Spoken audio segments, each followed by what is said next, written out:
الطاف احمد اعظمی فغان نیم شب کے آئینے میں۔ فغان نیم شب پروفیسر الطاف احمد اعظمی کا پہلا شعری مجموعہ کلام ہے۔ یوں تو الطاف احمد اعظمی صاحب حلقہ ارباب علم و دانش میں نا شناسا نہیں ہیں۔ شعر و ادب ہو یا علم و تحقیق، ہر میدان میں آپ کی صلاحیت و صلابت، علمیت اور عقلیت آپ کی قابلیت پر دال ہے۔ شعر و سخن کے حوالے سے ایک تاثر ابھرا سو قلم بند کر دیا، تاکہ کلام کے آئینے میں آپ کی ادبی شخصیت اور کلام کے نمایاں خد و خال روکش ہو سکیں۔ کیونکہ شاعر کا کلام اس کے تجربات کی ہمہ جگہ ہوتا ہے اور اس کے فن کے دائرے میں اس کی شخصیت کا مرتبہ طے کیا جا سکتا ہے۔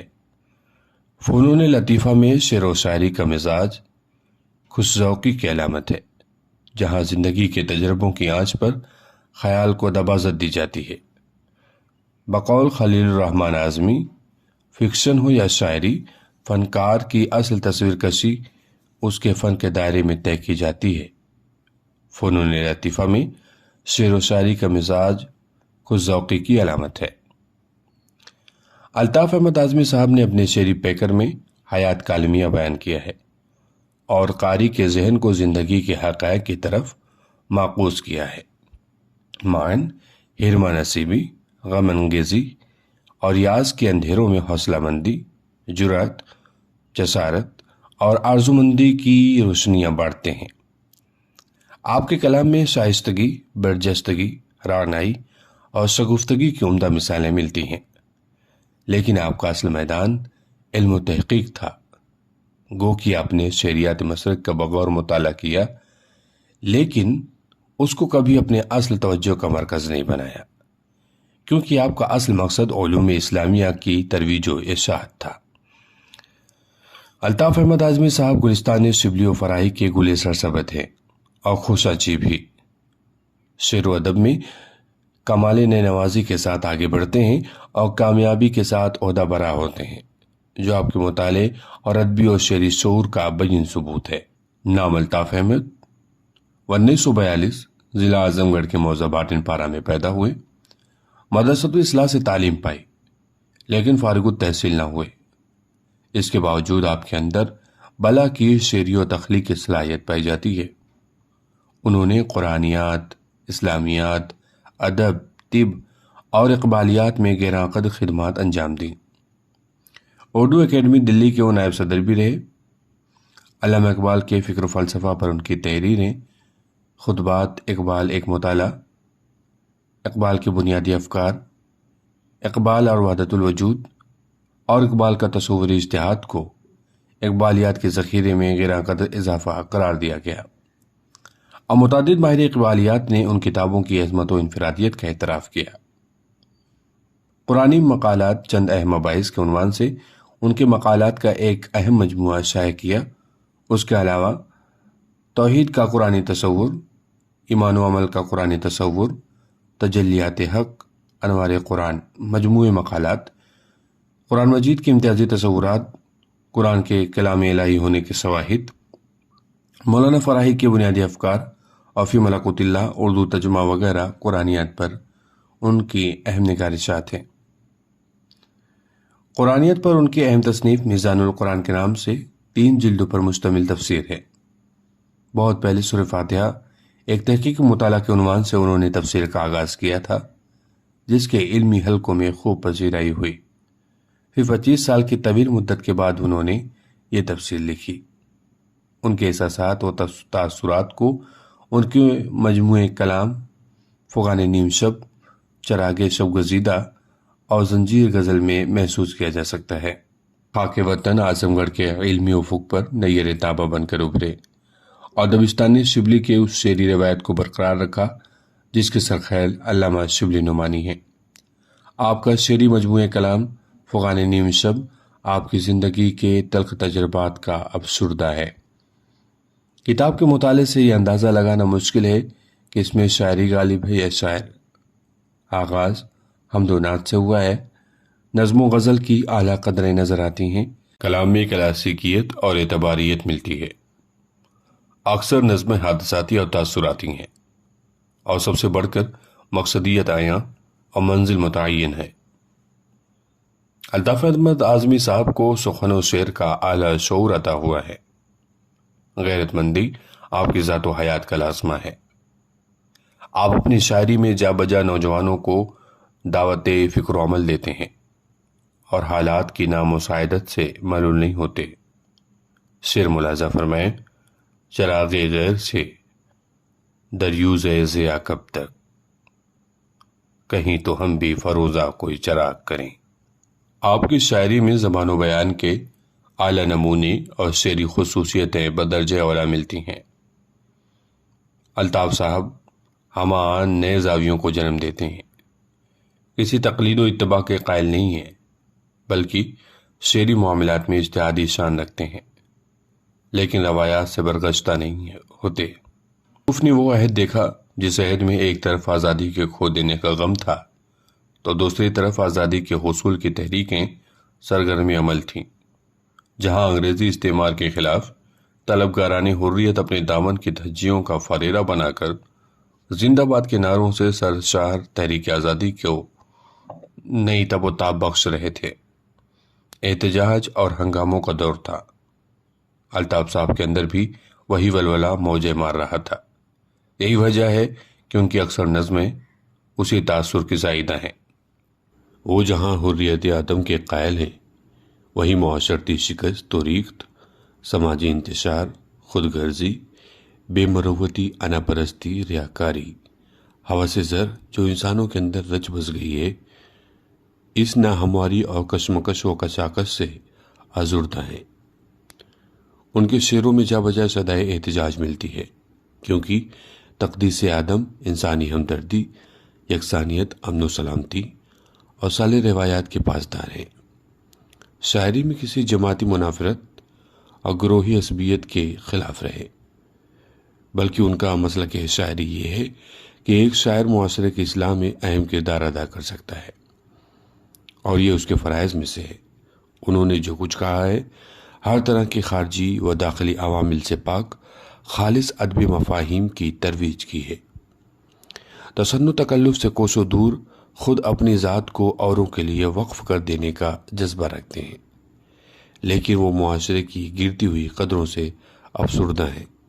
کہتے ہیں وہ دن گئے کہ جلتا تھا مثل شمع بزم، اب تو چراغ رہ گزرے عام ہو گیا۔ الطاف احمد اعظمی کے فن کا کمال یہ ہے کہ بلا جھجک وہ اپنی محسوسات کو الفاظ کا ریشمی پیکر عطا کرتے ہیں۔ نہ ستائش کی تمنا، نہ صلے کی پرواہ، شگفتہ انداز، معیاری زبان، آزادانہ خیال، ادب کے تقاضوں سے ہم آہنگ، الفاظ کا برمحل استعمال، زبان پر گہری گرفت، خطیبانہ اسلوب، حقیقت پسندانہ رجحان، برجستہ تراکیب و محاورے، لسانی ساخت و توازن، سلاست و روانی کلام کے خصائص ہیں۔ جو کچھ محسوس کیا شعر میں ڈھل گیا، جو کچھ مشاہدے میں آیا بیان کر دیا۔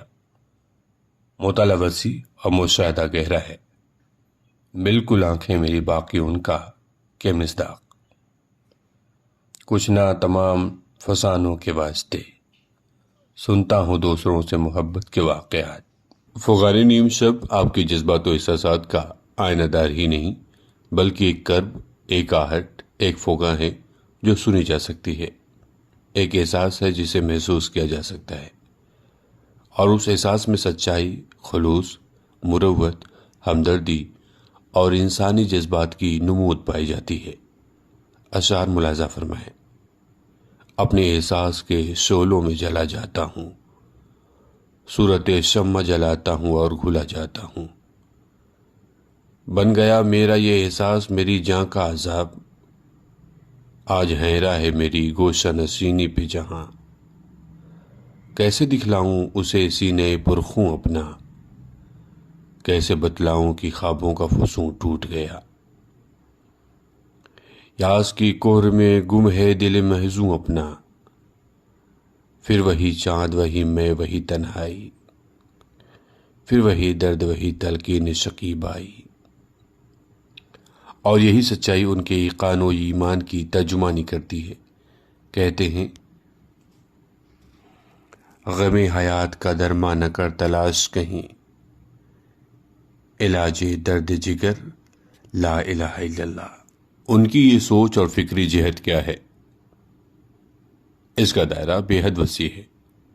وہ کسی محدود دائرے میں سمٹ کر رہ جانے والے نہیں ہیں، بلکہ ہر دن ایک نئے جہاں کی تلاش اور ایک نئی دنیا بسانے کا ارادہ رکھتے ہیں۔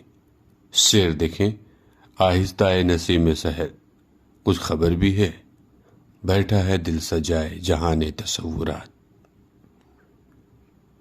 دیدنی ہے یہ جمال گل و لالا، لیکن میرے ہی خون جگر کا یہ تماشا تو نہیں۔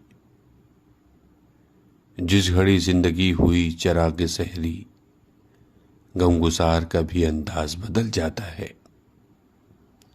اور پھر خوب سے خوب تر کی تلاش میں ہر قدم سرگشتہ اور حیران نظر آتے ہیں۔ جیسا کہ اشعار، ہر طرف پھیلے ہوئے یاس کے دھندل کے، ہر طرف اڑتی ہیں مغموم نگاہیں میری، ڈھونڈتا پھرتا ہوں افکار کے صحراؤں میں، جانے کس وادی میں روح پوش ہے راہیں میری۔ الطاف احمد اعظمی صاحب نے غم جانا اور غم دوراں دونوں سے آنکھیں چار کی ہیں، لیکن وہ اپنی حقیقی محبوب کا ذکر کرتے ہیں، وہاں ان کی نوا اور بھی لطیف اور دلپذیر ہو جاتی ہے۔ یہی وجہ ہے کہ آپ کی نظموں کے عناوین سحر انگیز ہوتے ہیں اور علامہ اقبال کی نظموں کے عناوین سے مماثلت رکھتے ہیں۔ مثلاً عرفان غم، یاد ماضی، فغان درد، تلاش آگہی، اسرار عشق، صبح یقی وغیرہ۔ آپ نے اقبال شناسی کے حوالے سے کئی اہم کتابیں بھی تصنیف کی ہیں اور ادق موضوعات پر مضامین قلم بند کیے۔ آپ کے شعروں میں جا بجا ایسی تراکیب ملتی ہیں جو آپ کی زبان کا حصہ ہیں، مثلاً تیرگی شب، سوزمے الفت، مطرب شعلہ بدامہ وغیرہ۔ آپ کے کلام کا ایک خاص وصف سادگی اور شگفتگی بھی ہے۔ اپنی شاعری اور اسلوب کے ذریعے قاری کے وجدان کو گرفت میں لیتے ہیں اور گداختہ تاثر پیدا کرتے ہیں۔ آپ نے آزاد نظمیں بھی کہی ہیں، لیکن اس باب میں آپ کا موقف یہ ہے کہ میں نظموں میں قوافی کی پابندی کو ضروری نہیں سمجھتا، لیکن اس کے ساتھ میرا یہ بھی خیال ہے کہ اگر قوافی اظہار خیال میں حارج نہ ہوں تو پابند نظموں کو آزاد نظموں پر برتری حاصل ہے۔ فغان نیم شب، صفحہ نمبر 15۔ مزید آگے لکھتے ہیں، حقیقت یہ ہے کہ اردو کا مخصوص شعری مزاج آزاد شعری نظم کو بالکل قبول نہیں کرتا۔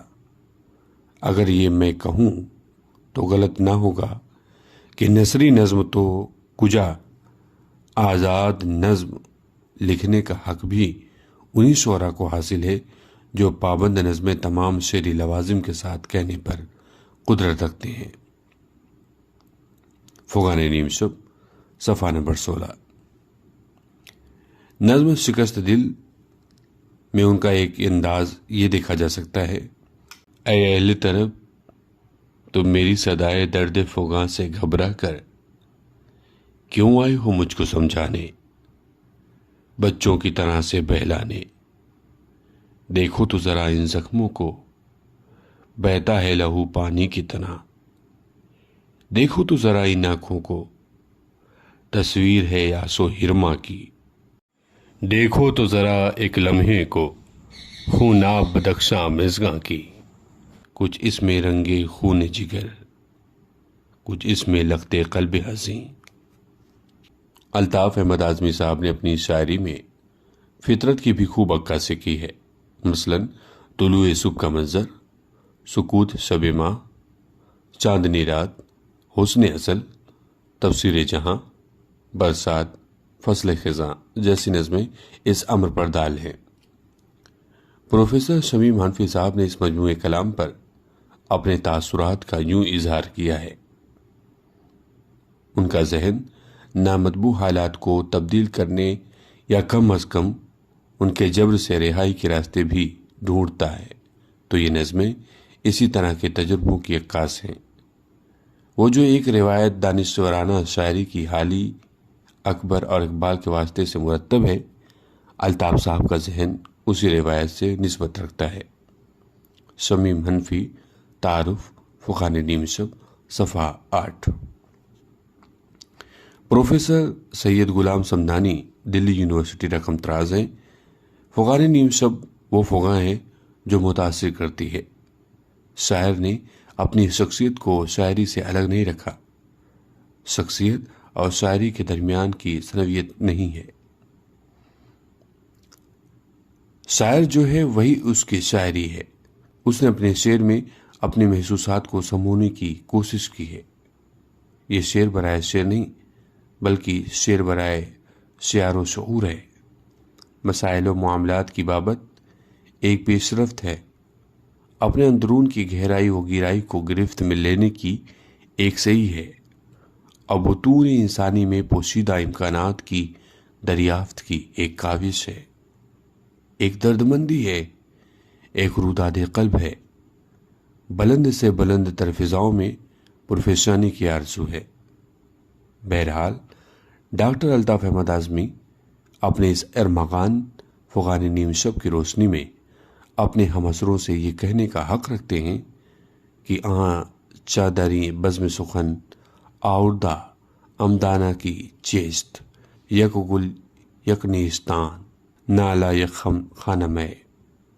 7 اپریل 1998۔ نمونِ کلام: تجھ سے اے دوست اب گلہ ہی نہیں، تیری فطرت میں تو وفا ہی نہیں۔